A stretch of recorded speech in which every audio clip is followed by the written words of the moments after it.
എൻ്റെ ഇസ്ലാം മതവിമർശന ചരിത്രത്തിലെ ഒരു പഴയ അനുഭവം വിശദീകരിക്കാനാണ് ഇന്ന് ഞാൻ ഈ വീഡിയോ ചെയ്യുന്നത്. ഒരു 10-20 വർഷങ്ങൾക്ക് മുമ്പ്, അന്ന് നമ്മുടെ എം അക്ബറും കൂട്ടരുമൊക്കെ സ്നേഹസംവാദങ്ങൾ വലിയ തോതിൽ കച്ചവടം ചെയ്തുകൊണ്ടിരിക്കുന്ന ഒരു കാലമാണ്. ഈ സ്നേഹസംവാദങ്ങളിൽ നടക്കുന്ന കലാപരിപാടികളെ വളരെ സൂക്ഷ്മമായി നിരീക്ഷിക്കുകയും അതിനകത്ത് നടക്കുന്ന കള്ളത്തരങ്ങളെ ഏതു വിധത്തിലാണ് ഈ സമൂഹ മധ്യത്തിൽ പൊളിച്ചു കാട്ടേണ്ടത് എന്നതിനെക്കുറിച്ച് വളരെ യുക്തിപരമായി ആലോചിക്കുകയും ചെയ്തുകൊണ്ടിരുന്ന ഒരു കാലം. അന്ന് സ്നേഹസംവാദങ്ങൾ എന്ന ഈ ഏർപ്പാടിൻ്റെ ഏറ്റവും വലിയ സവിശേഷതകൾ അത് നുണ പ്രചരിപ്പിക്കുന്നു എന്ന് മാത്രമല്ല, കള്ളത്തരങ്ങൾ പ്രചരിപ്പിച്ചുകൊണ്ട് ആളുകളെ മതം മാറ്റാൻ ശ്രമിക്കുന്നു എന്ന് മാത്രമല്ല, അത് വളരെ ഏകപക്ഷീയമായിട്ട് ഗോളിയില്ലാത്ത പോസ്റ്റിലേക്ക് തുരുതുര ഗോളടിച്ചുകൊണ്ടും എതിർ ടീമില്ലാത്ത മൈതാനത്തിറങ്ങി ഒറ്റയ്ക്ക് കളിച്ച് കളി ജയിച്ച് വിജയാരവം മുഴക്കിക്കൊണ്ടും ഒക്കെ നടത്തിയിരുന്ന ഒരു വല്ലാത്ത കലാപരിപാടിയായിരുന്നു.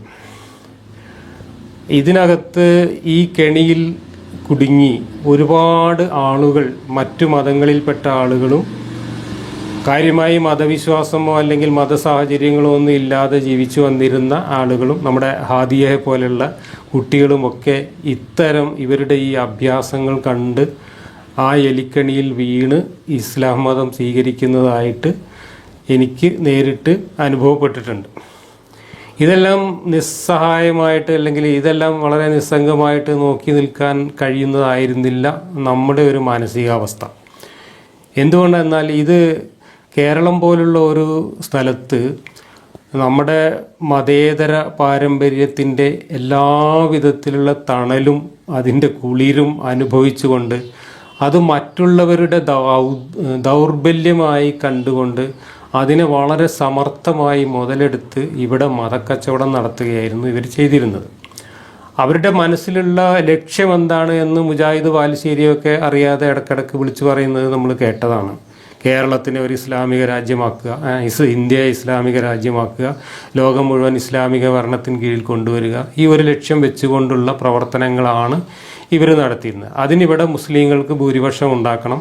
മുസ്ലിങ്ങൾക്ക് ഭൂരിപക്ഷം ഉണ്ടാക്കാൻ മുസ്ലിങ്ങൾ പെറ്റുപെരുകുന്നതോടൊപ്പം തന്നെ മുസ്ലിങ്ങളല്ലാത്ത ആളുകളെ ഏതെങ്കിലും രീതിയിൽ ഈ കെണിയിൽ കുടുക്കി ഇസ്ലാം മതത്തിലേക്ക് കൺവേർട്ട് ചെയ്യിച്ച് മുസ്ലിങ്ങളുടെ എണ്ണം വർദ്ധിപ്പിച്ച് അങ്ങനെ ഭരണം പിടിച്ചെടുത്ത് ഇസ്ലാമിക കേരളം, ഇസ്ലാമിക ഇന്ത്യ, ഇസ്ലാമിക ലോകം ഇതൊക്കെ ഉണ്ടാക്കുക തുടങ്ങിയിട്ടുള്ള ലക്ഷ്യങ്ങൾ വെച്ചുകൊണ്ടാണ് ഈ പ്രവർത്തനങ്ങൾ. ആ ലക്ഷ്യങ്ങൾ നടപ്പിലാവുമോ ഇല്ലേ എന്നുള്ളതൊന്നുമല്ല, അതൊക്കെ ചെയ്യേണ്ടത് നമ്മളുടെ മതപരമായ ബാധ്യതയാണ് എന്ന ഒരു വിശ്വാസത്തിൻ്റെ കൂടെ അടിസ്ഥാനത്തിലാണ് ഇത് ചെയ്തു വരുന്നത്. ഒപ്പം ഇത് ചില ആളുകൾക്ക്, ഇപ്പോൾ ഈ പോലുള്ള സംവാദങ്ങളും മറ്റും നടത്തി വന്നിരുന്ന ആളുകൾക്ക് ഇത് വലിയ ഒരു സാമ്പത്തിക ബിസിനസ് കൂടിയാണ്. വലിയ തോതിൽ പണം ഉണ്ടാക്കാൻ വേണ്ടിയിട്ട് ഈ പാവപ്പെട്ട അന്ധവിശ്വാസികളെ ചൂഷണം ചെയ്ത് അവരുടെ എല്ലാം പോക്കറ്റിലുള്ള പണം പോക്കറ്റിലാക്കി കുറേ ആളുകൾ എത്തിക്കണ്ണികൾ പോലെ തടിച്ചു കൊഴുത്ത് ജീവിക്കുന്നതും നമ്മൾ കാണുന്നു. പലതരത്തിലുള്ള വഞ്ചനകളും അടങ്ങിയിട്ടുള്ള ഒരു ഏർപ്പാട്. ഈ ഏർപ്പാടുകളെല്ലാം കണ്ടിട്ട് ഇത് നമ്മുടെ ഒരു മതേതര രാജ്യത്ത്, നമ്മുടെ കേരളം പോലുള്ള ഒരു വളരെ സൗഹാർദ്ദപരമായി മനുഷ്യർ ജീവിച്ചു വന്നിരുന്ന ഒരു പ്രദേശത്ത് ഇത് വളരെ അപകടത്തിലേക്കാണ് പോക്ക് എന്നും ഇതിനെ തടയിടേണ്ടത് ഒരു മനസാക്ഷിയുള്ള ആരുടെയും കർത്തവ്യമാണ് എന്നും മനസ്സിലാക്കിയിട്ടാണ് നമ്മൾ ഈ രംഗത്തേക്ക് വരുന്നത് തന്നെ. അപ്പോൾ ഈ സ്നേഹസംവാദങ്ങൾ എന്ന പേരിൽ ഇവർ നടത്തി വന്നിരുന്ന ഈ കലാപരിപാടികളിൽ അകപ്പെട്ട് ഇതിനകത്ത് ആകൃഷ്ടരായി വരുന്ന മറ്റു മതക്കാരായിട്ടുള്ള ആളുകളെ, തെറ്റിദ്ധരിപ്പിക്കപ്പെട്ട് വരുന്ന ഈ ആളുകളെ എങ്ങനെ ഈ തെറ്റിദ്ധാരണയിൽ നിന്ന് മോചിപ്പിച്ച് ഈ എലിക്കണിയിൽ നിന്ന് രക്ഷപ്പെടുത്താം എന്നതിനെക്കുറിച്ചാണ് ഞാൻ ചിന്തിച്ചിരുന്നത്. അങ്ങനെ ചിന്തിച്ചപ്പോൾ നമുക്കാണെങ്കിൽ അന്ന് ഇതൊന്നും ഇവർ നടത്തുന്നത് പോലെ വ്യാപകമായ തോതിൽ പ്രചാരണം നടത്താനോ ആളുകളുടെ ഇടയിലേക്ക് ഈ ആശയങ്ങൾ എത്തിക്കാനോ ഉള്ള യാതൊരു തരത്തിലുള്ള സംഘടനാപരമായ കരുത്തില്ല. അതുപോലെ സാങ്കേതികമായ സൗകര്യങ്ങളില്ല, സാമ്പത്തികമായ സൗകര്യങ്ങൾ ഒട്ടും തന്നെ ഇല്ല. അങ്ങനെയുള്ളൊരു കാലത്ത് നമ്മൾ ഒറ്റപ്പെട്ട ഏതാനും വ്യക്തികൾ മാത്രമാണ് ഈ രംഗത്ത് താല്പര്യപൂർവ്വം പ്രവർത്തിച്ചു വന്നിരുന്നത്. അപ്പോൾ നമ്മൾ എന്ത് ചെയ്യും? അങ്ങനെ ആലോചിച്ചപ്പോഴാണ് നമുക്ക് ചില ഐഡിയകൾ മനസ്സിൽ വരുന്നത്. അങ്ങനെ ഞാൻ ഒരു 22 വർഷം മുമ്പാണ് നമ്മൾ ഈ സ്നേഹ സംവാദങ്ങൾ നടക്കുന്ന സ്ഥലങ്ങളിൽ അത് നടക്കുന്ന വേദികൾക്കടുത്ത് പോയിട്ട് അതിൽ പങ്കെടുക്കാൻ വരുന്ന ആളുകളെ, പ്രത്യേകിച്ച് മുസ്ലിങ്ങളല്ലാത്ത ആളുകൾ, ഈ ചതിയിൽ കുടുങ്ങാൻ സാധ്യതയുള്ള ആളുകളെ ഇത് ചതിയാണ് എന്നും ഇതിനകത്ത് ഇവർ ഈ പറയുന്നത് പോലുള്ള ചക്കര തേച്ച ഒരു സാധനമൊന്നുമല്ല ഉള്ളത് എന്നും ഇത് മറ്റു മതങ്ങളെ പോലെ തന്നെ അല്ലെങ്കിൽ മറ്റു മതങ്ങളിലുള്ളതിൻ്റെ 10 ഇരട്ടി അന്ധവിശ്വാസങ്ങളും വിഡ്ഢിത്തങ്ങളും വൈരുദ്ധ്യങ്ങളും അതുപോലെ നെറികേടുകളും എല്ലാമുള്ള ഒരു പ്രാകൃതമായിട്ടുള്ള കാലഹരണപ്പെട്ട ഒരു സാധനം തന്നെയാണ് ഇസ്ലാം മതവും എന്ന് ഈ വരുന്ന ആളുകളെ ബോധ്യപ്പെടുത്താൻ എന്തു ചെയ്യണം, അതിനുള്ളൊരു വഴി ആലോചിച്ചു. അങ്ങനെയാണ് നമ്മൾ അന്ന് ഞാൻ സ്വന്തമായിട്ട് തന്നെ ഒരു ചെറിയ ലഘുലേഖ തയ്യാറാക്കി. ഈ ലഘുലേഖ തയ്യാറാക്കി വളരെ ചെറിയ ഒരു നോട്ടീസ് പോലെ ഈ വെറും 2 പേജുള്ള ഒരു ലഘുലേഖ തയ്യാറാക്കി. അങ്ങനെ ഈ ലഘുലേഖ നമുക്ക് ഇവരുടെ കെണികളിൽ കുടുങ്ങാൻ സാധ്യതയുള്ള ആളുകളുടെ മുമ്പിലേക്ക് എത്തിക്കണം. അതിനെന്താണ് എളുപ്പവഴി, ഏറ്റവും ചെലവ് കുറഞ്ഞ ഏറ്റവും എളുപ്പത്തിലുള്ള വഴി എന്താണ് എന്നാലോചിച്ചു. അങ്ങനെ ഇവർ സ്നേഹസംവാദങ്ങൾ എന്ന് പറഞ്ഞുകൊണ്ട് ആളുകളെ വിളിച്ചുകൂട്ടി, പ്രത്യേകിച്ച് മറ്റു മതക്കാരായിട്ടുള്ള ആളുകളെല്ലാം ക്ഷണിച്ചു വരുത്തിയിട്ട് നടത്തുന്ന പരിപാടികൾ നടത്തുന്ന സ്ഥലങ്ങളിൽ പോയി അവിടെ അവരുടെ പരിപാടി നടക്കുന്ന ഹാളിന് പുറത്ത് റോട്ടിൽ പൊതുസ്ഥലത്ത് ഈ പരിപാടിക്ക് വരുന്ന ആളുകൾക്ക് ഈ ലഘുലേഖ വിതരണം ചെയ്യാൻ വേണ്ടിയിട്ടുള്ള ഏർപ്പാടുകൾ നമ്മൾ ചെയ്തു. അങ്ങനെ അതിനുവേണ്ടി ഞങ്ങൾ മലപ്പുറത്ത് തയ്യാറാക്കിയ ഈ ലഘുലേഖയുമായി മലപ്പുറത്ത് നിന്ന് 4-5 പ്രവർത്തകർ എവിടെയാണോ ഈ പരിപാടി നടക്കുന്നത് അവിടെ പോയിട്ട് ഇവിടെ ഈ പരിപാടിക്ക് വരുന്ന ആളുകൾക്ക് ഈ ലഘുലേഖ വിതരണം ചെയ്തു. ഇത് ഞങ്ങൾ തുടക്കം കുറിച്ചത് പാലക്കാട് നടത്തിയ ഒരു വലിയ പരിപാടിയിലാണ്. പാലക്കാട് ടൗൺ ഹാളിലോ മറ്റോ ആണെന്നാണ് എൻ്റെ ഓർമ്മ. ഞാൻ പരിപാടിക്ക് പോയിട്ടില്ല, പക്ഷേ നമ്മളിവിടുന്ന് പ്രവർത്തകരെ അങ്ങോട്ട് പറഞ്ഞയച്ചിരുന്നു. പാലക്കാടുള്ള ഏതാനും പ്രവർത്തകരും അവരുടെ കൂടെ കൂടി. അങ്ങനെ നമ്മളുടെ ചെറുപ്പക്കാർ അവർ സ്നേഹസംവാദം നടത്തുന്ന ഹാളിന് പുറത്ത് റോട്ടിൽ പൊതുസ്ഥലത്ത് ഇവരുടെ പരിപാടിക്ക് ആളുകൾ വന്ന് തുടങ്ങുന്ന സമയത്ത് തന്നെ ഇവരവിടെ പോയിട്ട് ഈ ലഘുലേഖ വിതരണം ചെയ്തു. ആദ്യം നമ്മൾ 1000 കോപ്പി ലഘുലേഖ അടിച്ചിട്ടാണ് പാലക്കാട്ടേക്ക് കൊടുത്തയക്കുന്നത്. പാലക്കാടാണ് ഇതിൻ്റെ തുടക്കം. പിന്നീട് പല സ്ഥലങ്ങളിലും ഇതുപോലെ നമ്മൾ നോട്ടീസും ലഘുലേഖകളും വിതരണം ചെയ്തുകൊണ്ട് ഇവരുടെ സംവാദങ്ങൾക്ക് വരുന്ന ആളുകൾക്ക് ഇതിനൊരു മറുവശമുണ്ട് എന്നുകൂടെ ബോധ്യപ്പെടുത്താൻ ശ്രമിച്ചിട്ടുണ്ട്. പാലക്കാട് ഇത് വിതരണം ചെയ്തപ്പോൾ ഉണ്ടായ അനുഭവങ്ങൾ അവിടെ പോയ പ്രവർത്തകർ പറഞ്ഞ ഒരു ഓർമ്മയിൽ നിന്ന് ഞാൻ പറയാം. നമ്മളവിടെ വിതരണം ചെയ്യുന്നത് അവരത്ര കാര്യമായിട്ട് ശ്രദ്ധിച്ചില്ല, കാരണം അവർക്ക് എന്താണെന്ന് മനസ്സിലായിരുന്നില്ല. പക്ഷെ പിന്നീട് അവരുടെ പ്രവർത്തകർ എല്ലാവരുടെ കയ്യിലും ഈ നോട്ടീസ് കാണുകയും അങ്ങനെ സ്നേഹസംവാദം എന്ന് പറഞ്ഞ് MM അക്ബറും കൂട്ടരും അവിടെ വിഷയം അവതരിപ്പിച്ച് പിന്നെ അതിൽ മറ്റുള്ള ആളുകളെയൊക്കെ ക്ഷണിച്ചു വരുത്തിയിരുന്നു. അവരൊക്കെ അവരുടെ കാര്യങ്ങളൊക്കെ പറഞ്ഞ് അവരുടെ പതിവ് പരിപാടികളെല്ലാം അവിടെ നടത്തുക. പക്ഷേ ഈ നോട്ടീസ് കയ്യിൽ കിട്ടിയ ആ സദസ്സിലുണ്ടായിരുന്ന ആളുകൾ, പ്രത്യേകിച്ച് ഇവർ ക്ഷണിച്ചു വരുത്തിയിട്ടുള്ള അന്യമതക്കാരായ ആളുകളും യുക്തിവാദികളായിട്ടുള്ള ആളുകളുമെല്ലാം ഇവരോട് ചോദ്യങ്ങൾ ചോദിക്കാനുള്ള സന്ദർഭം വന്നപ്പോൾ ഈ നോട്ടീസിൽ പറഞ്ഞിട്ടുള്ള കാര്യങ്ങൾ ചോദ്യങ്ങളായി ഉന്നയിക്കാൻ തുടങ്ങി. എന്ന് മാത്രമല്ല, ഇവരുടെ പരിപാടി തുടങ്ങുമ്പോൾ തന്നെ സ്റ്റേജിൽ ഈ നോട്ടീസിൻ്റെ കോപ്പികൾ സ്റ്റേജിലിരിക്കുന്ന എല്ലാവരുടെയും കൈകളിൽ ഇവരെത്തിച്ചിരുന്നു. അങ്ങനെ പതിവ് പോലെ വിഷയാവതരണം കഴിഞ്ഞ് സദസ്സിൽ നിന്ന് ചോദ്യങ്ങൾ ചോദിച്ച് അതിന് ഏകപക്ഷീയമായിട്ട് ഇങ്ങനെ ഗോളിയില്ലാത്ത പോസ്റ്റ് ഗോളടിക്കും പോലെ മറുപടി പറയുക എന്നുള്ള പരിപാടിയായിരുന്നു നടന്നുകൊണ്ടിരുന്നത്. അന്ന് ചോദ്യങ്ങളായി വന്നത് മിക്കവാറും ഈ നോട്ടീസിൽ പറഞ്ഞ അല്ലെങ്കിൽ ഈ ലഘുലേഖയിൽ പറഞ്ഞിട്ടുള്ള കാര്യങ്ങളുമായി ബന്ധപ്പെട്ടുള്ള ചോദ്യങ്ങളായിരുന്നു. അവിടെ MM അക്ബർ പിന്നീട് നടത്തുന്ന കലാപരിപാടി സ്വന്തമായി ചോദ്യങ്ങൾ തയ്യാറാക്കി സ്വന്തമായി കൊട്ടേഷൻ സംഘത്തിനെ ഏൽപ്പിച്ച് അവർ തന്നെ ചോദിക്കുക, എന്നിട്ട് അവർക്ക് മറുപടി പറയുക എന്നുള്ള കലാപരിപാടിയൊക്കെ ആയി മാറിയത് പിന്നീടാണ്. കാരണം ഇതൊക്കെ അപ്രതീക്ഷിതമായിട്ട് ഇവർക്ക് കിട്ടിയ തിരിച്ചടിയായിരുന്നു. അന്ന് ഇതിൽ നിന്നാണ് ചോദ്യങ്ങൾ മുഴുവൻ വന്നത്. പക്ഷേ MM അക്ബറും കൂട്ടരും ഇതിൽ നിന്ന് ചോദ്യങ്ങൾ ഉന്നയിച്ചപ്പോൾ ആ ചോദ്യങ്ങൾ ഒന്നും തന്നെ അഡ്രസ്സ് ചെയ്യാൻ തയ്യാറാവാതെ യുക്തിവാദികളെ തെറി വിളിക്കുകയും നോട്ടീസ് വിതരണം ചെയ്തവരെ കുറിച്ച് ചീത്ത വിളിക്കുകയും ഈ മറ്റു കാര്യങ്ങൾ പറയാൻ ശ്രമിക്കുകയും ഒക്കെയാണ് ചെയ്തത്. മറ്റു കാര്യങ്ങൾ പറയാൻ ശ്രമിച്ചപ്പോൾ വീണ്ടും ആളുകൾ ഇതിലുള്ള ചോദ്യങ്ങൾ ഉന്നയിച്ചു. അങ്ങനെ ഇതിൽ നിന്ന് രക്ഷപ്പെടാൻ വഴിയില്ല എന്ന് കണ്ടതോടുകൂടി നിശ്ചയിച്ചിരുന്ന സമയത്തിന് മണിക്കൂറുകൾക്ക് മുമ്പ് തന്നെ പരിപാടി മതിയാക്കി ചട്ടിയും പെട്ടിയൊക്കെ പെറുക്കി അക്ബറും കൂട്ടരും അവിടുന്ന് സ്ഥലം വിടുകയാണ് ചെയ്തത്. അങ്ങനെ ആയിരക്കണക്കിന് ആളുകളെ വിളിച്ചു വരുത്തിയിട്ട് പാലക്കാട് വലിയ ആഘോഷം പോലെ നടത്തിയ സ്നേഹസംവാദം ഈ ഒരു ചെറിയ നോട്ടീസ് കാരണം പെട്ടെന്ന് നിർത്തിവെച്ച് സ്ഥലം വിടേണ്ടി വന്നു. ഇത് ഇവർക്ക് കിട്ടിയ ആദ്യത്തെ ഒരു തിരിച്ചടിയായിരുന്നു. അപ്പോൾ ഏകപക്ഷീയമായിട്ട് ഗോളിയില്ലാത്ത പോസ്റ്റിക്ക് ഗോളടിച്ചുകൊണ്ട് നടത്തിയിരുന്ന സ്നേഹസംവാദങ്ങളിൽ നമ്മൾ ഇടപെട്ട് തുടങ്ങിയത് ഇങ്ങനെയാണ്. ഇത് നമ്മളിത് ചെയ്യുമ്പോൾ നമ്മളുടെ ഉദ്ദേശം ഇപ്പോൾ എം അക്ബറിൻ്റെയും കൂട്ടരുടെയും ഒരു പരിപാടി പൊളിക്കുക എന്നതോ, അല്ലെങ്കിൽ അവിടെ പോയിട്ട് എന്തെങ്കിലും ഒരു കുഴപ്പമുണ്ടാക്കുക എന്നതോ, അല്ലെങ്കിൽ അവരുടെ സംവാദങ്ങൾക്ക് നമ്മൾ ഒരു മറുപടി പറയുക എന്നതൊന്നും ആയിരുന്നില്ല. ഇതിൻ്റെ ലക്ഷ്യം തൽക്കാലം അവരുടെ പരിപാടിയോ അല്ലെങ്കിൽ അവരുടെ പരിപാടിയുമായി ബന്ധപ്പെട്ട കാര്യങ്ങളോ ആയിരുന്നില്ല. നമ്മൾ എപ്പോഴും ഇത്തരം പ്രവർത്തനങ്ങൾ നടത്തുന്നത് വളരെ ദീർഘവീക്ഷണത്തോടു കൂടി, ഒരു ദീർഘകാല ലക്ഷ്യത്തോടു കൂടി ആണ് ഇത്തരം പ്രവർത്തനങ്ങളൊക്കെ നമ്മൾ ആസൂത്രണം ചെയ്യുന്നത്. ഇവിടെ നമ്മൾ ലക്ഷ്യമിട്ടത് ഇവർ നടത്തിക്കൊണ്ടിരുന്ന ഇത്തരം പരിപാടികളിലൂടെ, ഇവർ നടത്തിയിരുന്ന കള്ളപ്രചരണങ്ങളിലൂടെ, ഇവർ നടത്തി വന്നിരുന്ന നുണപ്രചരണങ്ങളിലൂടെ അതെല്ലാം സത്യമാണെന്ന് തെറ്റിദ്ധരിച്ച് ഇവരിങ്ങനെ ചക്കര തേച്ചും പെയിൻ്റടിച്ചും കാണിക്കുന്ന ഒരു ഇസ്ലാം കണ്ടിട്ട് ഇതെന്തോ വലിയ സംഭവമാണ്, മറ്റു മതങ്ങൾക്കൊന്നും ഇല്ലാത്ത എന്തൊക്കെയോ സവിശേഷതകളുള്ള, നിറയെ ശാസ്ത്രമുള്ള, നിറയെ യുക്തിയുള്ള, നിറയെ എന്തൊക്കെയോ വലിയ ധാർമ്മികതയുള്ള ഒരു മതമാണ് ഇത് എന്ന് തെറ്റിദ്ധരിപ്പിച്ച് അങ്ങനെ ആളുകളെ കൺവേർട്ട് ചെയ്യിച്ചുകൊണ്ടിരിക്കുകയാണ്. അതിനു വേണ്ടിയുള്ള എല്ലാ കുതന്ത്രങ്ങളും ഇവർ പ്രയോഗിച്ചുകൊണ്ട്, അങ്ങനെ കൺവേർട്ട് ചെയ്യുന്നതിന് ഇവർക്ക് വിദേശ ഫണ്ടുണ്ട്. ആ ഫണ്ടിൽ നിന്ന് ചെറിയൊരു അംശം ഇവർ ഇതിന് വേണ്ടിയിട്ട് ഈ വരുന്ന ആളുകൾക്ക് വേണ്ടി ചിലവാക്കും. അതേസമയത്ത് അതിൻ്റെ ബഹുഭൂരിപക്ഷവും ഇവർ സ്വന്തം ആവശ്യങ്ങൾക്ക് എടുക്കുകയും തീവ്രവാദ പ്രവർത്തനങ്ങൾക്ക് മറ്റും മാറ്റിവെക്കുകയും ഒക്കെ ചെയ്യുന്നുണ്ട്.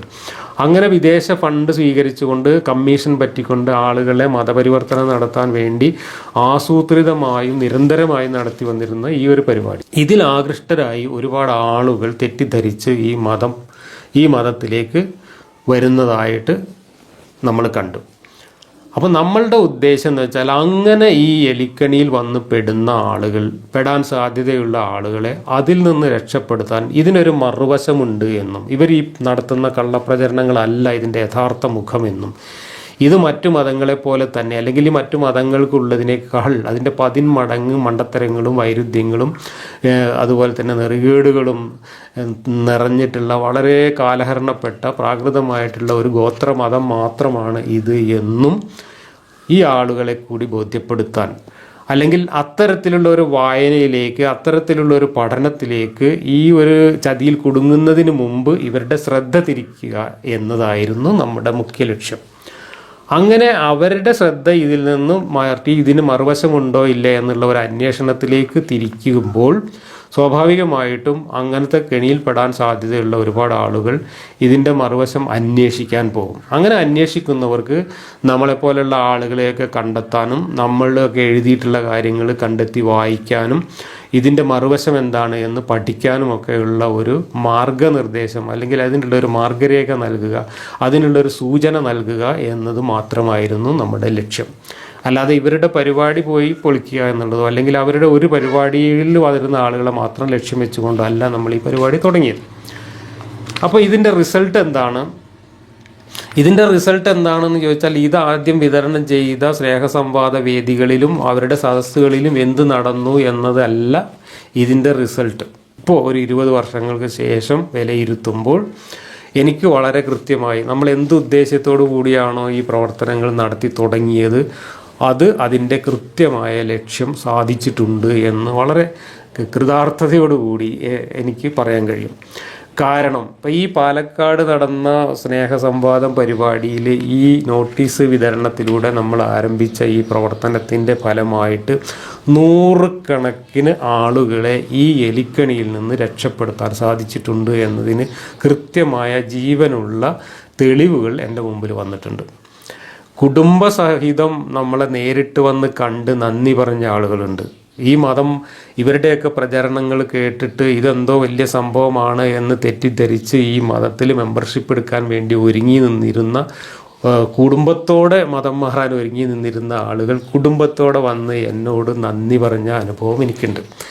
കത്തയച്ചിട്ട് നന്ദി പറഞ്ഞ നിരവധി ആളുകളുണ്ട്, ഫോണിൽ നമ്പർ അന്വേഷിച്ച് ഫോണിൽ വിളിച്ച് നന്ദി പറഞ്ഞവരുണ്ട്, നേരിട്ട് വന്ന് നന്ദി അറിയിച്ചവരുണ്ട്, ഇപ്പോഴും നിരന്തരമായിട്ട് വിളിച്ചുകൊണ്ട് ഇതിന് നന്ദി അറിയിക്കുന്ന ആളുകളുണ്ട്. അപ്പോൾ എനിക്ക് എൻ്റെ അറിവിൽ ഒരു 100 കണക്കിന് ആളുകളെ ഈ എലിക്കണിയിൽ നിന്ന് മോചിപ്പിക്കാൻ ഈ പ്രവർത്തനം വഴി സാധിച്ചിട്ടുണ്ട്. അതിപ്പോൾ നമ്മുടെ ഒരു ലഘുലേഖ വായിച്ചത് കൊണ്ടല്ല, നമ്മുടെ ലഘുലേഖയിലൂടെ അവർക്ക് നമ്മൾ നൽകിയ ഒരു സൂചന, ഇത് ഇവർ ഈ പറയുന്നത് പോലെയൊന്നുമല്ല, ഇതിനൊരു മറുവശമുണ്ട്, നിങ്ങൾ ഇതിൻ്റെ മറുവശം കൂടി അന്വേഷിക്കേണ്ടതുണ്ട്, അത് അന്വേഷിച്ച് നിങ്ങൾ എവിടെയാണ് പോവേണ്ടത് തുടങ്ങിയിട്ടുള്ള ചില സൂചനകളാണ് നമ്മളിതിലൂടെ നൽകിയത്. ആ സൂചനകൾ അനുസരിച്ച് ഈ അക്ബറിൻ്റെയും കൂട്ടരുടെയും ഒക്കെ കള്ളപ്രചരണം കേട്ട് ഇതിൽ ആകൃഷ്ടരായി വന്ന ആളുകൾ ഇതിൻ്റെ മറുവശം അന്വേഷിക്കാനുള്ള ഒരു പഠനം കൂടി നടത്താൻ ശ്രമിക്കുകയും അതിൻ്റെ ഫലമായി നമ്മളൊക്കെ എഴുതിയിട്ടുള്ള കാര്യങ്ങൾ പുസ്തകങ്ങളും മറ്റും അന്വേഷിക്കുകയും നമ്മളെപ്പോലെയുള്ള ആളുകളെ കണ്ടെത്തി അവരോട് സംശയങ്ങൾ ചോദിക്കുകയും ഒക്കെ ചെയ്തുകൊണ്ട് അവരിതിൻ്റെ മറുവശം കണ്ടെത്തി. അങ്ങനെ മറുവശം കണ്ടെത്തിയിട്ട് അതിൽ അവർ സംതൃപ്തരാവുകയും പരിപാടി നിർത്തിവെക്കുകയും അല്ല പലരും ചെയ്തത്. പലരും ഇവരെ ചോദ്യം ചെയ്യാൻ ഇത് ഉപയോഗപ്പെടുത്തി. അവിടെയാണ് അങ്ങനെ നമ്മളൊക്കെ ഉന്നയിച്ചിട്ടുള്ള വിമർശനങ്ങളുമായി ബന്ധപ്പെട്ട് നിരവധി ചോദ്യങ്ങൾ പിന്നീട് ഇവരുടെ ഇതുപോലുള്ള പരിപാടികളിൽ പോയിട്ടും ഇവരുമായി ബന്ധപ്പെട്ടിട്ടും ഇവരുടെ സ്ഥാപനങ്ങൾ, ഇവരുടെ നിച്ച് ഓഫ് ട്രൂത്ത് പോലെയുള്ള അല്ലെങ്കിൽ കിമ്മ് പോലെയുള്ള മതപരിവർത്തന സ്ഥാപനങ്ങളുമായി ബന്ധപ്പെട്ട് കത്തുകൾ എഴുതിയിട്ടും അവിടെ പോയി സംശയങ്ങൾ ചോദിച്ചിട്ടുമൊക്കെ ഇവരെ വെള്ളം കുടിപ്പിക്കാൻ തുടങ്ങി. അന്യമതക്കാരായിട്ടുള്ള ആളുകൾ, ഇവരുടെ ഈ പ്രചരണം കേട്ട് ഇതിൽ ആകൃഷ്ടരായി വന്നിട്ടുള്ള ആളുകൾ, ചിലരതിനകത്ത് കലിമ ചൊല്ലി മതം മാറിയവർ വരെ ഉണ്ട്. മതം മാറിയതിന് ശേഷം പിന്നീട് കറുവാപ്പസി നടത്തിയ ആൾക്കാരൊക്കെ ഉണ്ട്. അങ്ങനെ യുക്തിവാദി സംഘത്തിൻ്റെ സജീവ പ്രവർത്തകരായി മാറിയ ആളുകളും നിരവധി പേരുണ്ട്. അതൊക്കെ എനിക്കറിയാം. മതം മാറി ഇസ്ലാമിൽ ചേർന്ന് പിന്നീട് ഇതിനെക്കുറിച്ച് പഠിച്ച് ഇത് പൊട്ടത്തരമാണെന്ന് മനസ്സിലാക്കി തിരിച്ചു വന്നിട്ട് യുക്തിവാദി സംഘത്തിൻ്റെ പ്രവർത്തകരായി മാറുകയും എന്നിട്ട് അവർ ഏത് മതത്തിലായിരുന്നോ ആ മതത്തെ വിമർശിക്കുന്നതിന് പകരം ഇസ്ലാമിനെതിരെ വിമർശിക്കാൻ വേണ്ടി കൂടുതൽ സമയം കണ്ടെത്തുകയും ചെയ്തിട്ടുള്ള യുക്തിവാദികൾ വരെയുണ്ട്. അപ്പോൾ അത്തരത്തിൽ ഈ എലിക്കണിയിൽ നിന്ന് ആളുകൾക്ക് രക്ഷപ്പെടാനുള്ള വഴിയൊരുക്കുകയാണ് ചെയ്തത്. അങ്ങനെ ഇവർ പോയിട്ട് സംശയങ്ങൾ ചോദിക്കുമ്പോൾ എന്താണ് ഉണ്ടായ അനുഭവം എന്ന് വെച്ചാൽ, ഈ സംശയങ്ങൾക്കൊന്നും തന്നെ കൃത്യമായ യുക്തിക്ക് നിരക്കുന്ന മറുപടികൾ ഈ പറയുന്ന MM അക്ബറിനെ പോലെയുള്ള ആളുകളിൽ നിന്ന് ഇവർക്ക് ലഭിക്കുന്നില്ല എന്ന് മാത്രമല്ല, അങ്ങനെ ചോദ്യങ്ങൾ ചോദിക്കുന്ന ആളുകളെ വ്യക്തിപരമായിട്ട് ആക്രമിക്കാനും അവരെ വ്യക്തിപരമായിട്ട് തെറി പറയാനും പിന്നെ യുക്തിവാദികളെ പൊതുവിൽ തെറി പറയാനും ഒക്കെയാണ് ഇവർ സമയം കണ്ടെത്തിയത്. പിന്നെ ചോദിച്ച ചോദ്യവുമായും വിഷയവുമായും യാതൊരു ബന്ധവുമില്ലാത്ത കാര്യങ്ങൾ ഇങ്ങനെ വളഞ്ഞു തിരിഞ്ഞ് ബബ്ബ അടിച്ചിട്ട് വെള്ളം കുടിക്കുന്നതാണ് ഈ ചോദ്യകർത്താക്കൾ പിന്നീട് കാണുന്നത്. അങ്ങനെയാണ് ആളുകൾക്ക് ഇതിൻ്റെ പൊള്ളത്തരം മനസ്സിലായി തുടങ്ങിയത്. അതോടുകൂടി ഈ MM അക്ബറിൻ്റെയും കൂട്ടരുടെയും ഈ ഗോളിയില്ല പോസ്റ്റിലേക്ക് ഗോളടിച്ചുകൊണ്ടുള്ള സംവാദ പരിപാടികൾക്ക് അതിൻ്റെ ഘടനയ്ക്കും സ്വഭാവത്തിനൊക്കെ മാറ്റം വന്നു തുടങ്ങി. പിന്നെ കണ്ണാടിയിൽ നോക്കിയുള്ള സംവാദമായിട്ട് മാറുകയാണ് ചെയ്യുന്നത്. പിന്നെ അക്ബർ തന്നെ തയ്യാറാക്കിക്കൊണ്ടിരുന്ന ചോദ്യങ്ങൾ അക്ബറിൻ്റെ കൊട്ടേഷൻ സംഘത്തിന് ഏൽപ്പിക്കുക, എന്നിട്ട് അവരവിടെ എഡിറ്റ് നിന്നിട്ട് ആ ചോദ്യം ചോദിക്കുക, അതിന് അക്ബർ ഇങ്ങനെ റെഡിമെയ്ഡായിട്ട് മറുപടി പറയുക എന്നല്ലാതെ പുറത്തു നിന്നുള്ള ചോദ്യങ്ങൾ പോലും അഡ്രസ്സ് ചെയ്യാതെ, അത്തരം ചോദ്യങ്ങൾ വന്നാൽ തന്നെ അത് അധ്യക്ഷന്മാർ അത് സെൻസർ ചെയ്തിട്ട് ഒഴിവാക്കും. അങ്ങനെയുള്ള ഏകപക്ഷീയമായിട്ടുള്ള പരിപാടികളായിട്ട് പിന്നീട് ഇത് മാറി. ഇതോടൊപ്പം തന്നെ ക്രിസ്ത്യാനികളും ഹിന്ദുക്കളും ഒക്കെ ആയിട്ടുള്ള ആളുകൾ, ഈ മതം പഠിച്ച ആളുകൾ അതുവരെ ഇസ്ലാമിനെ കുറിച്ച് കാര്യമായി പഠിച്ചിട്ടുണ്ടായിരുന്നില്ല. അവരും പിന്നീട് ഇസ്ലാം എന്താണെന്ന് പഠിക്കാൻ തുടങ്ങി. ഇസ്ലാം പഠിച്ച് ഖുർആനും ഹദീസും ഇസ്ലാമിൻ്റെ ചരിത്രം, ആരാണ് മുഹമ്മദ് നബി, എന്താണ് അദ്ദേഹത്തിൻ്റെ ജീവിത മാതൃക തുടങ്ങിയ കാര്യങ്ങളെല്ലാം പഠിച്ചിട്ട് ഹിന്ദുക്കളായിട്ടുള്ള ആളുകളും ക്രിസ്ത്യാനികളായിട്ടുള്ള ആളുകളും ഒക്കെ ഇവരെ സംവാദങ്ങൾക്ക് വെല്ലുവിളിക്കാൻ തുടങ്ങുന്ന ഒരു സാഹചര്യമാണ് പിന്നീട് കേരളത്തിലുണ്ടായി. അതോടുകൂടി തീർത്തും പ്രതിരോധത്തിലായി ഈ കൂട്ടർ. ഇപ്പോൾ മഞ്ചേരിയിൽ, ഉദാഹരണത്തിന് മഞ്ചേരിയിൽ നടന്ന സ്വാമി ചിദാനന്ദപുരിയും അക്ബറും തമ്മിൽ നടന്ന സംവാദത്തിൽ അക്ഷരാർത്ഥത്തിൽ അക്ബർ വെള്ളം കുടിച്ച് മൂക്കുകുത്തി വീഴുന്നത് കേരളം കണ്ടതാണ്, ആയിരക്കണക്കിന് ആളുകൾ കണ്ടതാണ്. അവസാനം വിശ്വാസികൾ തന്നെ കൂക്കി വിളിക്കുന്നതാണ് മഞ്ചേരിയിൽ കണ്ടത്. മുജാഹിദിൻ്റെ ആളുകൾ തന്നെ MM അക്ബറിൻ്റെ പേര് പറഞ്ഞുകൊണ്ട് കൂക്കി വിളിക്കുന്ന അനുഭവമാണ് മഞ്ചേരിയിൽ ഉണ്ടായത്. കാരണം ആ സ്വാമി പറഞ്ഞ കാര്യങ്ങൾക്ക് മറുപടി പറയാൻ കഴിയാതെ അക്ബർ അവിടെ ബബ്ബ അടിച്ചു. അപ്പം എതിർ ടീം വരുന്നതോടുകൂടി, ഈ പോസ്റ്റ് ഒരു ഗോളി വരുന്നതോടുകൂടി ഇവരുടെ കളിയൊന്നും നടക്കാതാവുന്നതാണ് പിന്നീട് കണ്ടത്. ക്രിസ്ത്യാനികളും അതുപോലെ തന്നെ ഇതെല്ലാം പഠിച്ചിട്ട് ക്രിസ്ത്യാനികൾ ഇവരെ വെല്ലുവിളിക്കാൻ തുടങ്ങി. 1-2 സംവാദങ്ങളിൽ അവരുടെ മുമ്പിലും ബബ്ബ അടിച്ചു. പിന്നെ അവരുമായിട്ടോ അല്ലെങ്കിൽ ഇതുപോലെ പഠിച്ച ആളുകളുമായിട്ടോ ഒന്നും സംവാദത്തിന് പോവാതെ സ്വന്തമായിട്ട് കണ്ണാടിക്ക് മുമ്പിൽ നിന്ന് സംവാദം നടത്തുന്ന അവസ്ഥയിലേക്ക് മാറി. അപ്പോൾ ഇവിടെ നമ്മൾ തുടങ്ങി വെച്ച ഈ ഒരു ഏർപ്പാട്, ഇത് പാലക്കാട് നമ്മളിത് വിതരണം ചെയ്തതിന് ശേഷം പിന്നീട് പല സ്ഥലങ്ങളിലും ഇവർ നടത്തിയിട്ടുള്ള ഈ പരിപാടിയുടെ മുമ്പിൽ നമ്മൾ പോയിട്ട്, നമ്മുടെ പ്രവർത്തകർ പോയിട്ട് ഇതുപോലെയുള്ള ലഘുലേഖകൾ വിതരണം ചെയ്തുകൊണ്ട്, നോട്ടീസുകൾ വിതരണം ചെയ്തുകൊണ്ട് ഇവരുടെ ഈ കള്ളക്കളികൾ പൊളിച്ചു കാണിച്ചു. അങ്ങനെ പലയിടത്തും ഇവർ പ്രകോപിതരാവുകയും നമ്മുടെ പ്രവർത്തകരെ ആക്രമിക്കാൻ ശ്രമിക്കുകയൊക്കെ ചെയ്യും. മലപ്പുറത്ത് തന്നെ നമ്മുടെ പ്രവർത്തകർ റോട്ടിൽ നിന്ന് വിതരണം ചെയ്യുമ്പോൾ ഇവിടെ നിന്ന് നിൽക്കാൻ പാടില്ല എന്ന് പറഞ്ഞാൽ അവിടെ നിന്ന് ഓടിക്കാനുള്ള ശ്രമമൊക്കെ നടത്തി. അതിനെ പിന്നെ ശക്തമായി ചെറുത്ത് നിന്നുകൊണ്ട് തന്നെ ഇവരിവിടെ അവർ നോട്ടീസ് വിതരണം നടത്തി. ഇങ്ങനെ ഒരുപാട് സംഭവങ്ങൾ ഉണ്ടായിട്ടുണ്ട്. നിലമ്പൂരിൽ നമ്മൾ അവരുടെ പരിപാടിയിൽ നോട്ടീസ് വിതരണം ചെയ്തു. അങ്ങനെ പല സ്ഥലങ്ങളിലും വിതരണം ചെയ്തുകൊണ്ട് അങ്ങനെയാണ് നമ്മൾ ഇവരുടെ ഈ പരിപാടിയുടെ ഏകപക്ഷീയമായി ഈ ഗോളിയില്ലാ പോസ്റ്റിലേക്ക് ഗോളടിക്കുന്ന ഏർപ്പാടിനെതിരായിട്ടുള്ള ഒരു പ്രവർത്തനം നമ്മൾ തുടങ്ങി വെച്ചത്. അതിൻ്റെ റിസൾട്ട് ഇന്ന് തിരിഞ്ഞു നോക്കുമ്പോൾ അതിൻ്റെ റിസൾട്ട് എന്ന് പറഞ്ഞാൽ ഇന്ന് എന്താണോ നമ്മൾ കാണുന്നത് അതെല്ലാം ഇത്തരം പ്രവർത്തനങ്ങളിലൂടെ നമ്മൾ തുടങ്ങി വെച്ച ഒരു കാര്യം അതിൻ്റെ ലക്ഷ്യത്തിൽ പൂർണ്ണമായി തന്നെ എത്തി എന്നതിൻ്റെ ഒരു ദൃഷ്ടാന്തങ്ങളാണ് ഇന്നിപ്പോൾ ഈ സോഷ്യൽ മീഡിയ കാലത്ത് നമ്മൾ കണ്ടുകൊണ്ടിരിക്കുന്നത്. ഇന്ന് ചോദ്യങ്ങൾക്ക് മുമ്പിൽ പതറിപ്പോവുകയും ചോദ്യങ്ങളെ അഭിമുഖീകരിക്കാൻ കഴിയാതെ മറ്റെന്തൊക്കെയോ തന്ത്രങ്ങൾ ആവിഷ്കരിച്ചുകൊണ്ട് ഇന്ന് നിലവിളിക്കുകയാണ്. നമ്മുടെ കുട്ടികളെല്ലാം മതം വിട്ടു പോകുന്നേ, നമ്മൾ കൗൺസിലിംഗ് നടത്തണമേ, നമ്മൾ അങ്ങനെ ആക്കണമേ, ഇങ്ങനെ ആക്കണമേ എന്ന് പറഞ്ഞുകൊണ്ട് മതപണ്ഡിതന്മാർ കൂട്ടം ചേർന്ന് നിലവിളിക്കുന്ന കാഴ്ചയാണ് കാണുന്നത്. എന്ന് മാത്രമല്ല, സുന്നി മുജാഹിദ് അത് ഇത് എന്ന് പറഞ്ഞ് പരസ്പരം പോരടിച്ചുകൊണ്ടിരുന്ന, പരസ്പരം തെറി വിളിച്ചുകൊണ്ടിരുന്ന ആളുകളെല്ലാം ഇന്ന് ഒറ്റക്കെട്ടായി നിന്നുകൊണ്ട് നമ്മളിനി തമ്മിലടിക്കാൻ പാടില്ല, നമ്മൾ അഭിപ്രായ വ്യത്യാസങ്ങൾ പറയാൻ പാടില്ല, നമ്മുടെ പൊതുശത്രുവിനും എതിരായിട്ട് നമ്മളെല്ലാവരും ഒന്നിച്ച് നിൽക്കണം എന്ന് പറഞ്ഞുകൊണ്ട് രംഗത്ത് വരികയാണ് ചെയ്യുന്നത്. അങ്ങനെ അള്ളാഹു നമ്മളെ ഒന്നിപ്പിക്കാൻ വേണ്ടിയിട്ട് ഇറക്കിയ ഇബ്ലീസുകളാണ് EA ജബ്ബാറും അതുപോലെ മുസ്തഫ മൗലവിയും ഒക്കെ എന്നും പറഞ്ഞുകൊണ്ടാണ് ഇപ്പോൾ സമ്മേളനങ്ങൾ നടത്തുന്നത്. അപ്പോൾ അള്ളാഹു ആണത്രേ നമ്മളെയൊക്കെ നിയോഗിച്ചിട്ടുള്ളത്. പ്രവാചകന്മാരെ നിയോഗിക്കുന്ന മാതിരി പ്രവാചകന്മാർക്കെതിരായി ശത്രുക്കളെ നിയോഗിക്കും എന്ന് ഖുർആനിൽ പറയുന്നുണ്ട്. ആ ആയത്തൊക്കെ ഓതിക്കൊണ്ട് അങ്ങനെ അള്ളാഹു മുസ്ലിം സമുദായത്തെ ഒന്നിപ്പിക്കാൻ വേണ്ടിയിട്ട് നിയോഗിച്ചിട്ടുള്ള നുബുവത്ത് തന്ന് പറഞ്ഞയച്ചിട്ടുള്ള നെഗറ്റീവ് ദൂതന്മാരാണ് പോലും നമ്മളൊക്കെ. ആ രീതിയിലേക്ക് ഇന്ന് കേരളത്തിലെ ഇസ്ലാമിക പ്രചാരകർ അവരുടെ ദയനീയ അവസ്ഥ തുറന്നു കാണിക്കുന്നതാണ് നമ്മൾ കണ്ടുകൊണ്ടിരിക്കുന്നത്. ഇനി ഞാൻ ഈ നോട്ടീസിൽ എന്താണ് നമ്മളന്ന് എഴുതിയിരുന്നത്, ഇതൊന്നും ഇന്നിപ്പോൾ ആർക്കും അറിയാത്ത കാര്യങ്ങളല്ല. ഇതൊക്കെ ഇന്ന് വലിയ ചർച്ചാ വിഷയമായി ക്ലബ് ഹൗസിലും അതുപോലെ യൂട്യൂബിലൊക്കെ ധാരാളമായിട്ട് ചർച്ച ചെയ്യപ്പെട്ടുകൊണ്ടിരിക്കുന്ന കാര്യങ്ങൾ തന്നെയാണ്.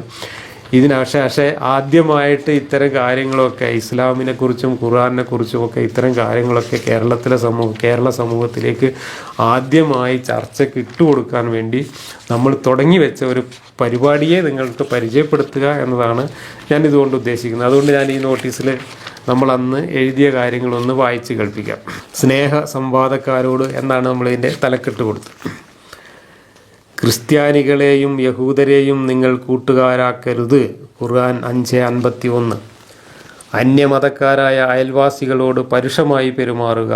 9:123.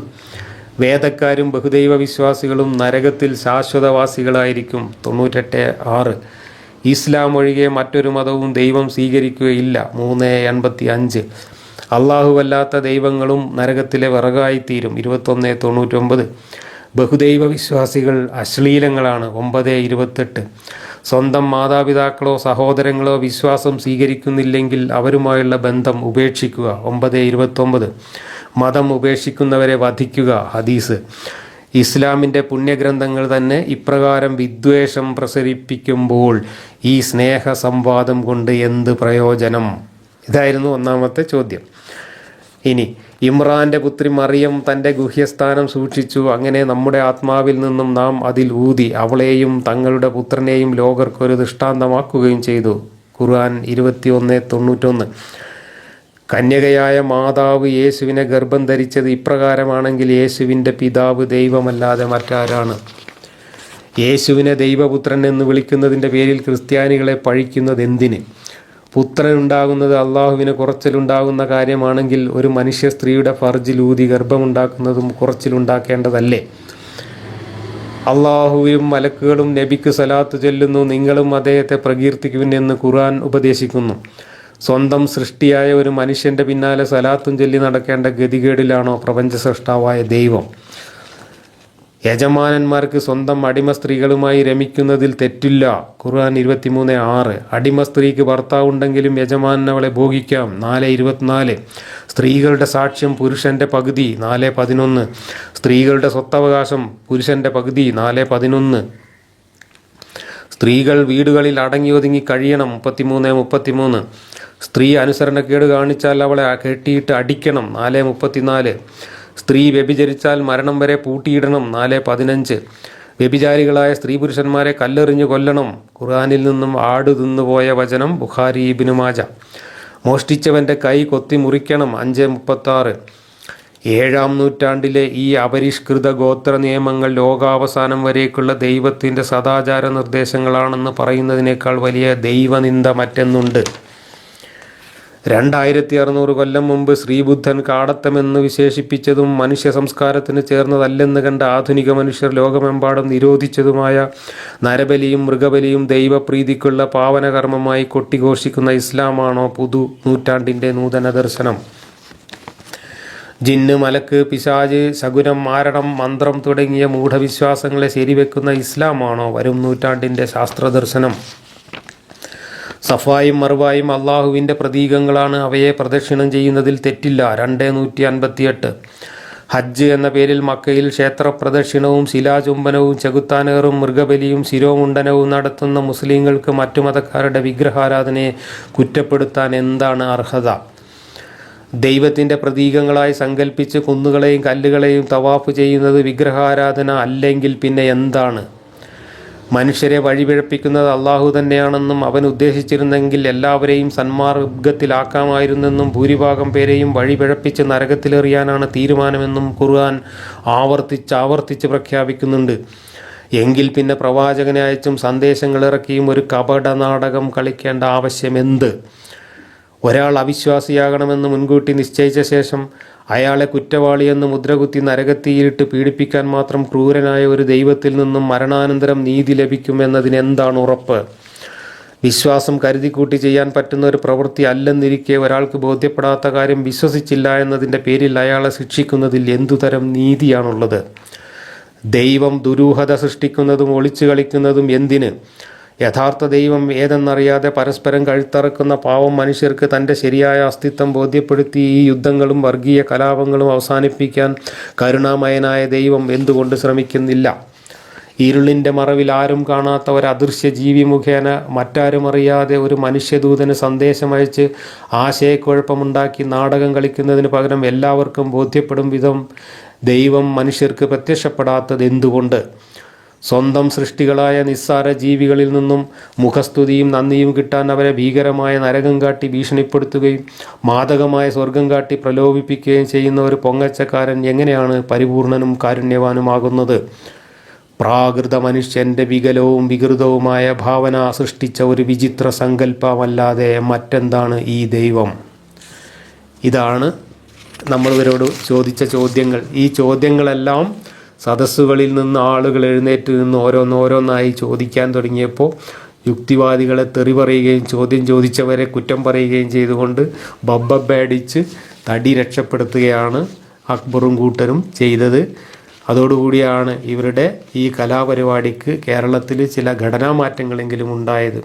അപ്പോൾ നമ്മൾ ഇത്തരത്തിൽ 20 വർഷം മുമ്പ് തുടങ്ങി വെച്ച ഈ പ്രവർത്തനങ്ങൾ ഇവരുടെ പരിപാടികളെ പൂർണ്ണമായും തകർക്കാനോ പൊളിക്കാനോ സാധിച്ചു എന്നതല്ല നമ്മൾ അവകാശപ്പെടുന്നത്. പക്ഷേ ഇന്ന് കേരളത്തിൽ ഇസ്ലാം മതരംഗത്ത് എന്തൊക്കെ മാറ്റങ്ങളാണോ സംഭവിച്ചിട്ടുള്ളത്, ഇത്തരം മാറ്റങ്ങൾക്കെല്ലാം തുടക്കം കുറിച്ചുകൊണ്ട് നമ്മുടെ പരിമിതമായ സൗകര്യങ്ങളും സങ്കേതങ്ങളും ഉപയോഗിച്ചുകൊണ്ട് നമ്മൾ പതിറ്റാണ്ടുകൾക്ക് മുമ്പ് തന്നെ തുടങ്ങി വെച്ച പ്രവർത്തനങ്ങൾ എങ്ങനെയായിരുന്നു എന്ന് പുതിയ തലമുറയെ ഒന്ന് പരിചയപ്പെടുത്തുക എന്ന ഉദ്ദേശത്തോടു കൂടിയാണ് ഞാൻ ഈ പഴയ ലഘുലേഖ നിങ്ങളുടെ മുമ്പിൽ വായിച്ച് കേൾപ്പിച്ചത്.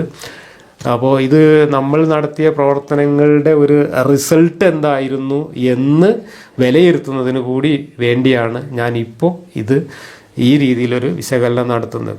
ഇപ്പോൾ കഴിഞ്ഞ ജനുവരി 9-ാം തീയതി മലപ്പുറത്ത് നടന്ന സംവാദത്തിൽ ഇതേ സമീപനമാണ് നമ്മൾ സ്വീകരിച്ചത്.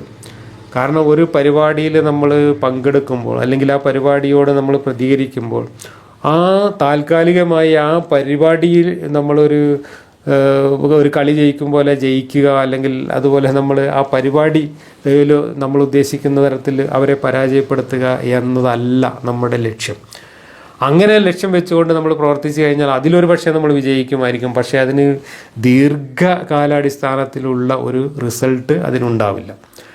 എന്നാൽ നമ്മൾ ലക്ഷ്യം വെക്കുന്നത് ഈ വിശ്വാസി സമൂഹത്തെ, അതുപോലെ തന്നെ ഈ വിശ്വാസികളെയും അല്ലാത്തവരെയും വഞ്ചിച്ചുകൊണ്ടിരിക്കുന്ന ഈ കള്ളനാണയങ്ങൾ എങ്ങനെയാണ് ദീർഘകാലാടിസ്ഥാനത്തിൽ നമ്മുടെ സമൂഹത്തിൽ നിന്ന് ഇല്ലാതാക്കുക എന്നതിൻ്റെ വളരെ ആസൂത്രിതമായിട്ടുള്ള പരിപാടികളാണ് നമ്മൾ ആലോചിക്കുന്നത്. അതിൻ്റെ ഫലമായിട്ടാണ് ഈ സംവാദവേദിയിൽ നമ്മൾ ഈ എതിർ സംവാദകനെ വളർത്തിയടിച്ച് തോൽപ്പിക്കുക എന്നതിന് പകരം നമുക്ക് ഈ വിശ്വാസി സമൂഹത്തോട് പറയാനുള്ള കാര്യങ്ങൾ 1-1.5 മണിക്കൂർ സമയം അവരോട് സംസാരിക്കാനുള്ള കാര്യങ്ങൾ പറയുക, അത് ഇങ്ങനെ ഒരു വേദി ഉപയോഗപ്പെടുത്തിക്കൊണ്ട് ലക്ഷക്കണക്കിന് വിശ്വാസികളെ കേൾപ്പിക്കുക എന്നതായിരുന്നു നമ്മളുടെയും ലക്ഷ്യം. അതിൽ നമ്മൾ 100% വിജയിച്ചു. അതിൻ്റെ റിസൾട്ട് ഇപ്പോൾ തന്നെ വന്നു തുടങ്ങി. അതിൻ്റെ റിസൾട്ട് അപ്പോഴല്ല കാണുക എന്ന് ഞാൻ അന്നേ പറഞ്ഞതാണ്. അതിൻ്റെ റിസൾട്ടും ഇപ്പോൾ ഇതുപോലെ വന്നുകൊണ്ടിരിക്കുന്നു. എന്താണ് അതിൻ്റെ റിസൾട്ട്? നമ്മൾ അവിടെ അവതരിപ്പിച്ച ആ വിഷയവുമായി ബന്ധപ്പെട്ട് അതുവരെ നമ്മളെക്കുറിച്ച് കേട്ടിട്ടോ കണ്ടിട്ടോ അറിഞ്ഞിട്ടോ ഇല്ലാത്ത ദശലക്ഷക്കണക്കിന് വിശ്വാസികളാണ് അതിനുശേഷം നമ്മളാരാണ്, നമ്മളെന്താണ് പറയുന്നത്, നമ്മളെപ്പോലുള്ള ആളുകൾ എന്തൊക്കെ പറയുന്നു, നമ്മൾ എന്താണ് എഴുതിയിട്ടുള്ളത്, നമ്മളുടെ വിമർശനങ്ങൾ എന്തൊക്കെയാണ് തുടങ്ങിയിട്ടുള്ള കാര്യങ്ങൾ അന്വേഷിക്കാൻ തുടങ്ങുന്നു. അങ്ങനെ അന്വേഷിച്ച ആളുകൾ നമ്മൾ പറഞ്ഞത് ചങ്ക് തൊടാതെ വിഴുങ്ങുകയല്ല ചെയ്ത്, നമ്മൾ പറയുന്ന കാര്യങ്ങൾ ശരിയാണോ എന്ന് പരിശോധിക്കാൻ അവർ ഇസ്ലാമിൻ്റെ തന്നെ പ്രമാണങ്ങളെടുത്ത് വായിക്കുന്നു. അവരതുവരെ വായിച്ചിട്ടില്ലാത്ത ഹദീസുകൾ, ഖുർആനൊക്കെ എടുത്തിട്ട് അവർ തഫ്സീറുകളൊക്കെ എടുത്ത് പഠിക്കുന്നു. അങ്ങനെ പഠിക്കുമ്പോഴാണ് ആരാണ് കള്ളം പറയുന്നത്, ആരാണ് സത്യം പറയുന്നത്, എന്താണ് യഥാർത്ഥ വസ്തുത എന്ന് പലരും തിരിച്ചറിയുന്നത്. അങ്ങനെ തിരിച്ചറിഞ്ഞ നിരവധി ആളുകൾ ഇപ്പം നമ്മളുമായി ബന്ധപ്പെട്ടുകൊണ്ടിരിക്കുന്നു. ആരൊക്കെയാണ് എന്തൊക്കെയാണെന്നൊന്നും ഞാനിപ്പോൾ വെളിപ്പെടുത്തുന്നില്ല. പക്ഷെ നിരവധി ആളുകൾ ഈ ഒരു സംവാദത്തിന് ശേഷം നിരവധി ആളുകൾ നമ്മളെ വിളിച്ചിട്ട് ഇതേപോലെ തന്നെ പറയുന്നു. നമ്മൾ ഇതുവരെ കണ്ടിട്ടും കേട്ടിട്ടും അറിഞ്ഞിട്ടില്ലാത്ത നിരവധി കാര്യങ്ങൾ അറിയാൻ നമുക്ക് സഹായിച്ചു ഇത്തരം സംവാദങ്ങൾ. ഈ സംവാദങ്ങളിലൂടെ തുടർന്നുള്ള അതിൻ്റെ തുടർ പ്രവർത്തനങ്ങളിലൂടെ അല്ലെങ്കിൽ തുടർ പഠനങ്ങളിലൂടെ നമുക്ക് വസ്തുതകൾ മനസ്സിലാക്കാൻ സാധിച്ചു എന്ന് ചിന്താശേഷിയുള്ള വിശ്വാസികളുടെ കൂട്ടത്തിലുള്ള പുതിയ തലമുറയിൽപ്പെട്ട 100 ആയിരക്കണക്കിന് ആളുകൾ ഇപ്പോൾ നമ്മളുമായി ബന്ധപ്പെട്ടുകൊണ്ട് അവരുടെ അനുഭവങ്ങൾ പങ്കുവെച്ചുകൊണ്ടിരിക്കുന്നു. അപ്പോൾ ദീർഘകാലാടിസ്ഥാനത്തിൽ ഈ വിശ്വാസി സമൂഹത്തിലേക്ക് ഇതുവരെ അവർ കണ്ടിട്ടും കേട്ടിട്ടും അറിഞ്ഞിട്ടുമില്ലാത്ത ഇതിൻ്റെ മറുവശങ്ങളെ എത്തിച്ചു കൊടുക്കുക എന്ന ആ ദൗത്യമാണ് നമ്മൾ ഇത്തരം പ്രവർത്തനങ്ങളിലൂടെ